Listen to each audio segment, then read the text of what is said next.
Halo semuanya, kembali lagi dalam pembelajaran bahasa Indonesia itu seru. Jadi kali ini saya akan membawakan materi yang berkaitan tentang surat menyurat. Surat merupakan satu sarana komunikasi tertulis. Surat harus ditulis dalam kalimat efektif, mampu mengembangkan paragraf, serta dapat mengaplikasikan kaidah-kaidah ejaan yang berlaku untuk penulisan bahasa yang digunakan.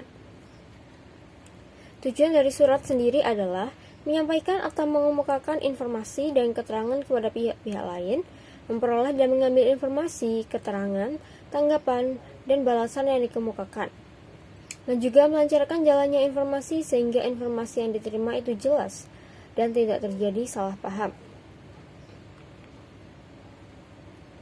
Adapun fungsi surat adalah sebagai berikut. 1. Sebagai alat bukti tertulis. 2. Sebagai alat pengingat, bukti sejarah, duta organisasi, sebagai pedoman, dan juga sebagai sarana promosi. Surat ada dua, yakni surat resmi dan surat tidak resmi. Yang pertama ada pengertian surat resmi.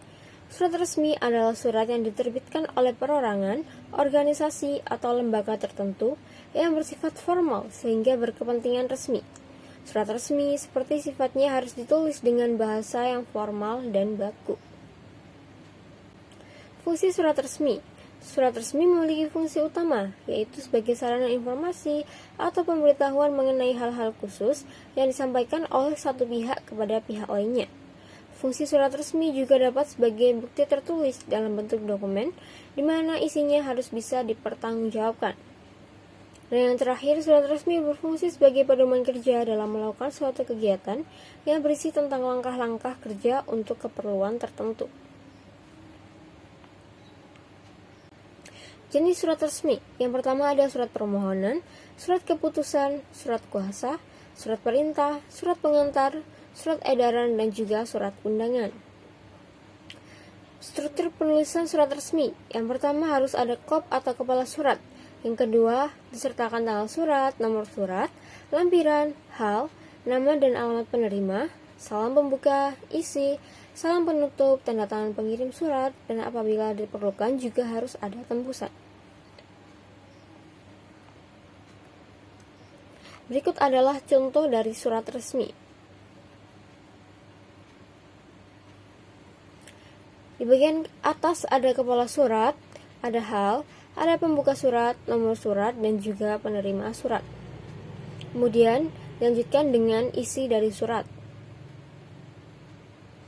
Dan yang terakhir ada di bagian bawah ada penutup surat, tanggal surat, tanda tangan dan pengirim surat, dan juga tembusan.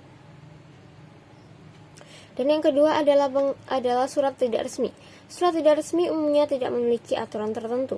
Penulis bebas mengekspresikan apa yang hendak ditulisnya, bebas mengeksplorasi bahasa dan kalimat untuk mengajukan suatu hal kepada orang yang ditujukan, selama penerima bisa mengerti maksud dan tujuan surat. Tujuan surat tidak resmi sangatlah beragam, mulai dari permintaan maaf, ucapan selamat ulang tahun, pemberitahuan atas suatu kejadian, mengajak teman berkunjung, dan sebagainya. Dan berikut adalah contoh surat tidak resmi. Baik, itu saja yang dapat saya sampaikan, dan sampai berjumpa lagi di pembelajaran bahasa Indonesia itu seru.